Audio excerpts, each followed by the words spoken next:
Okay, so boom. Y'all heard about not falling asleep in front of mirrors, right? Because if you haven't, let me tell you why you shouldn't.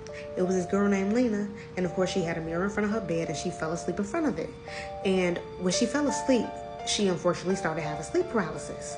Now, fortunately, she did wake up out of it, or at least she thought, because when she woke up and she sat up in front of her mirror, she was moving, but her reflection wasn't. And then all of a sudden, her reflection, she started seeing this shadowy figure start walking up behind her. Now, of course, she freaked out and she turned to try and look at it, and there's nothing there. But when she turned back into the mirror, this shadowy figure is getting closer and closer until it touches her. And she turns again, but there's nothing there, but she feels it and she sees it in the mirror.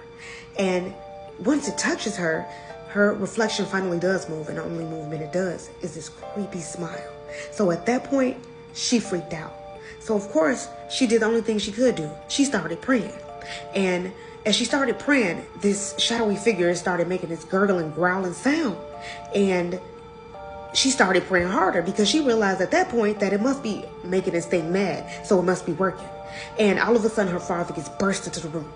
And the only reason he burst into the room is because he was having a dream himself. And in his dream, he was in the woods and he all of a sudden started hearing his daughter's name, or start hearing him call for him and saying, "Dad, help me, help me." So he burst into the room, and it turns out she wasn't even in her bed. She was actually standing right in front of the mirror like she was in some trance, just staring at her reflection, not doing nothing. And he was able to shake her up out of it.